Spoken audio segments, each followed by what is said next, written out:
kunnafoni min bɛ di nanzarakan na o bɛna yɛlɛma aw ye todunkan na a bɛna lase aw ma seeru sila maraka faama fɛ sabula kunnafoni sɔrɔbaliya o ye kunnasiri ye. Maraka faama ka journal banbara bɛna lase aw ma ka sababu ɲuman kɛ malizoom.net ye. Maraka faama i bisimila bi kunnafoniw bɛ cogo di? Bi alamisa avril kalo tile 4 san 2019 kunnafoni labɛnna fasiri jɛkulu maaw fɛ a bɛna lase ne Seydou Sila maraka faama fɛ Ibrahim Lam misirakaw ka fimani kale to suya kɔlɛ la kunnafoni bakurubaw filɛ.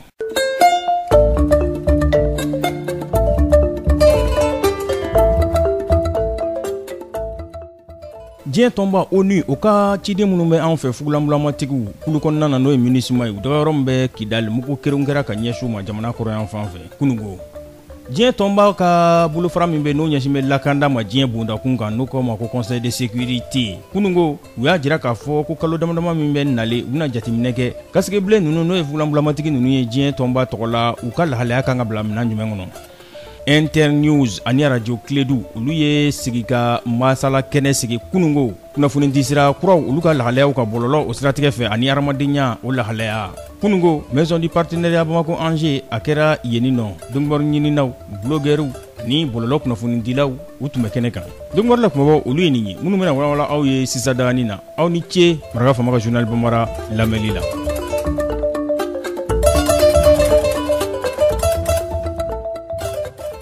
An y'a fɔ sisan dani na diɲɛ tɔnba ONU o ka lasigiden minnu bɛ anw fɛ yan n'o ye MINUSMA ye olu ka fugulanbulamatigiw dagayɔrɔ min bɛ Kidali kunungo mugu kerenw kɛra ka ɲɛsin u dagayɔrɔ ma jamana kɔrɔyan fan fɛ kunnafoni labanw ye minnu yira o ye k'a jira k'a fɔ ko fugulanbulamatigi kelen ko o joginna Nations Unies ale yɛrɛ y'o sɛbɛntiya ni mugu kerenw kɛra nɛgɛ kaɲa 13 tɛmɛlen ni sanga 30 ye u ye kolongalani mugu kerenw ta in u y'o de kerun ka taa bi u dagayɔrɔ kan kɔnɔna na mugu purongan manganbaw olu de bɔra kosɛbɛ minnu kɔfɛ ni kisɛ kerenw fɛnɛ kɛra ka ɲɛsin u dagayɔrɔ in ma marifa cɛjuguw fɛ sigida in maa dɔw olu ye o sɛbɛntiya ni mugu kerenw kɛra waati la waati min yɛrɛ la diɲɛ tɔnba bɛ ka ɲɛdama kɛ MINUSMA ale ka lahalaya la.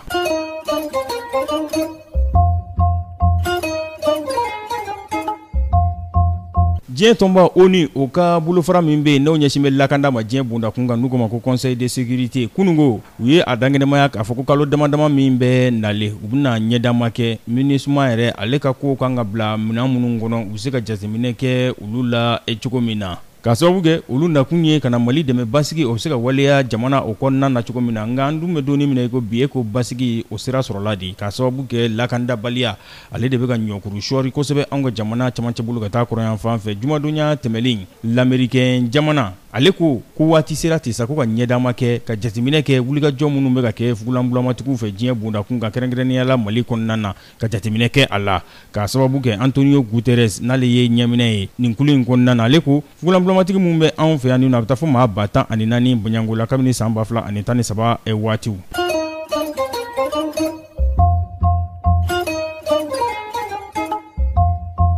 Sigika baro o kɛra a kɛra kunungo Maison du Partenariat Bamako Angers la a labɛnna Internews ani radio Kiledu de fɛ ka hakili jagabɔ kɛ kunnafoni disira kura minnu bɛ yen an bɛ donni min na i ko bi bɔlɔlɔ sira fɛ ani jamanadenya taasiraw n'u ko ma nouveau média et citoyenneté nin kɛra kɛnɛ min ni a faamuna maaw fɛ k'a fɔ bɔlɔlɔ tɛmɛsira i n'a fɔ a forobabarokɛyɔrɔw Facebook WhatsApp Twitter ani kunnafoni disira minnu bɛ yen n'an k'olu ma ko journaux en ligne yalima site internet olu kunnafoni ninnu ani blog minnu bɛ yen fo ka taa se maaw yɛrɛkun kelen ka tɛmɛsiraw ma ko nin bɛɛ lajɛlen ye kunnafoni disiraw de ye u bɛɛ mɛrun bɛ ɲɔgɔnna maaw bɛ se ka u yɛrɛ lafuni jamanadenw ka kunnafoniw ɲini a sanfɛ nka a kunnafoni bɛɛ lajɛlen de dicogo man ɲi o de kosɔn janto yɛrɛ la an kan k'o de kɛ kosɛbɛ bɛɛ lajɛlen tɛ kunnafoni dila ye bɛɛ lajɛlen man ka kunnafoni di sariyaw de bɛ kunnafoni dicogo la i n'a fɔ Baba Dakono ale y'o fɔ cogo min na ale ye ɲininikɛla ye ale tun bɛ nin kɛnɛ kan a ye laseli kɛ a ko nin kunnafoni disira kura minnu filɛ nin ye ko ninnu kɔni ye maaw kunnafoni yɔrɔ ye nka i ka dɔn k'a fɔ ko jija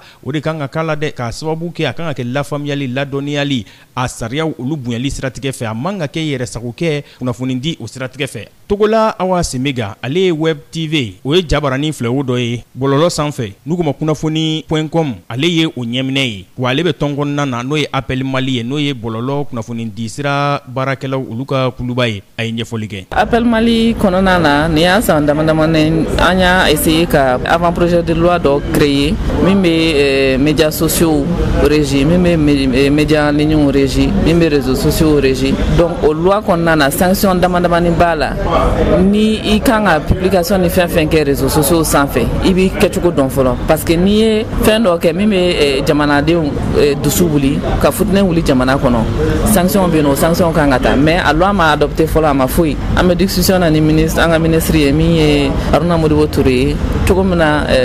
médias en ligne ka se ka ta en compte olu fana ka se k'u ka baara kɛ sariya kɔnɔ. Ne b'a fɔ maliyɛnw bɛɛ lajɛlen ye u ka u cogo dɔn. Tuma caman an bɛ video dɔw ye a bɛ bila Facebook sanfɛ a bɛ bila WhatsApp sanfɛ mɔgɔw bɛ da la n'a video bilala dɔrɔn n y'a ye Facebook de sanfɛ ou bien n y'a ye WhatsApp de sanfɛ a kana da a bɛɛ la parce que information bɛɛ tɛ tiɲɛ ye kuma dɔ la dɔw bɛ fɛn dɔw bila ka sɔrɔ tiɲɛ tɛ et puis fɛn dɔw bɛ bila ka sɔrɔ a man ka bila donc il faut faire extrêmement attention ni information dɔ ye yɔrɔ dɔ la i b'i gɛlɛya cogo bɛɛ la i ka a ye yɔrɔ fila wɛrɛ la min tɛ i ka yɔrɔ fɔlɔ yelen ye cogo min na i ka se k'a dɔn nin ye tiɲɛ ou bien nin tɛ tiɲɛ. Aliou Amadou Diallo ale ye hakilinafɔla ye a ka jatara siratigɛ fɛ n'u ko ma ko blogueur ladilikanw a fana y'o lase mɔgɔw ma. Réseaux sociaux ye fanga sɔrɔ anw fɛ yan Mali la waati min na o ye gɛlɛya min cunna kan san 2012 waati min kɔnɔna na ni Facebook ninnu ye fangaba sɔrɔ kunnafoni dili ni kunnafoni carili cogo la parce que maliyɛnw kun mago bɛ kunnafoni na waati kunnafoni kun tɛ yen. Il est important y'an k'a fɔ waati ninnu na an ka kunnafoni sɔrɔ sira kɔrɔ ninnu n'o ye télé ni radio u kun ser'u dan na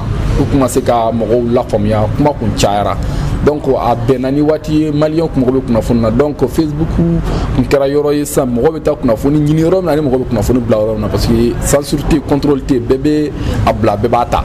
donc o waati nin kɔnɔna la Facebook kɔni ye carinna k'a kɛ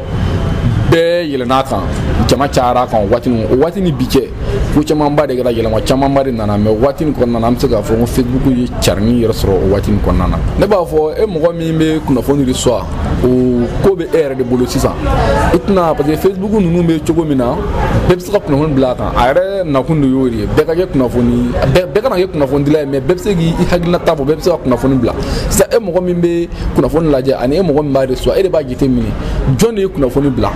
a tigi ye jɔn de a y'a bila kun jumɛn de kama kunnafoni tiɲɛ don wa tiɲɛ tɛ pour que i ka se k'a tiɲɛ n'a tiɲɛ don ni kunnafoni kɛra jamana kɔnɔ mɔgɔ kelen tɛna fɔ ni i y'a ye dɔ ka profil la ko de y'a fɔ i bɛ taa lajɛ est ce que mɔgɔ wɛrɛ y'a kuma fɔ wa o seginna a kuma kan wa i bɛ o ɲɛɲiniw de kɛ pour que i k'a dɔn est ce que kuma nin tiɲɛ don wa tiɲɛ tɛ sinon n'i danna mɔgɔ kelen dɔrɔn ka bilali ma n'o y'a sɔrɔ o ta kun tɛ kunnafoni ko ye ni hakilina wɛrɛ de b'o kɔnɔ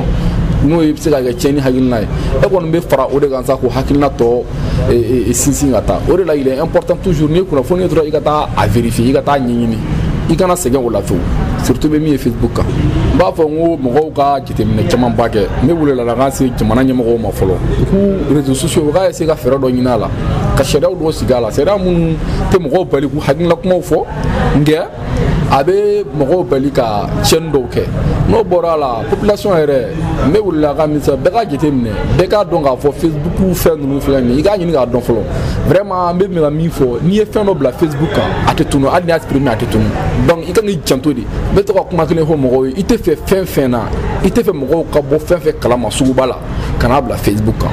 n'i y'a bila Facebook kan c'est comme i y'a bila suguba de cɛ la n'a ma girin ka tɛmɛ o yɛrɛ kan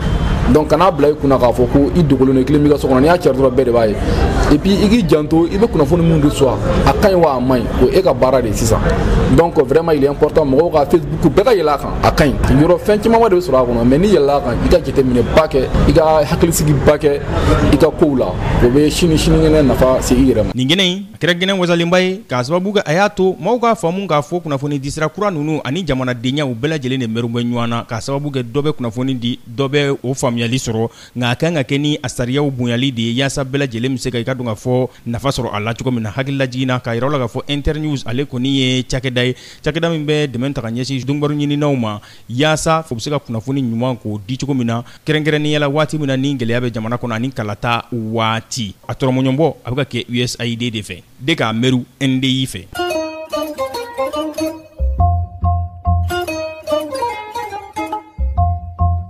farafina bundakun kan amaw la dɔnniya k'a fɔ burkinakaw fɛ n'olu bɛ dancɛ bɔ ni mali ye kari don ani tarata don mugu jugu ci kɛra ka ɲɛsin u ka sigida dɔw ma n'u ko ma ko arbenda a bɛ burkina faso a b'o kɔrɔyan fan fɛ ka na dankun ani mali ni ɲɔgɔn cɛ kunnafoni laban ye mun yira o de ye ko su bɔta cayara dɛ maa 62 olu bɔnɛna u nin na 32 olu fatura kari don 30 olu fatura ntɛnɛndon wa o de nana laban ni siyakulu dɔw olu karili ye ɲɔgɔn na u b'a fɔ ko kurunbaw ani filaw ani mɔsiw olu de fɛnɛ nana se ɲɔgɔn ma ni mugujugu ci in kɔfɛ ni bɛ dan sigi bi laseliw la min labɛnna fasirijɛkulu ma fɛ k'a lase a balimakɛ Seyidu Sila maraka faama fɛ Ibrahim Lam k'ale to suya kɔlɛ la ni Ala ma ka jɔnya na sini an na ɲɔgɔn sɔrɔ sini ye juma ye dɔgɔkun kunfɔri daminɛ don ka dɔgɔkun kunnafoni laban k'olu lase aw ma nka yan'o cɛ n'a b'a fɛ ka segin maraka faama ka journal banbara lamɛn a bɛ taa malizoom.net ale sanfɛ cakɛbara kunnafoni di yɔrɔ dɔ don bɔlɔlɔ sanfɛ yalima n'a ka d'aw ye www.malizoom.net maraka faama ka journal banbara ka kunnafoni jatara ka laselibaga n'a bɛɛ lajɛlen ye aw ni ce a k'an bɛn sini ni Ala sɔnna ma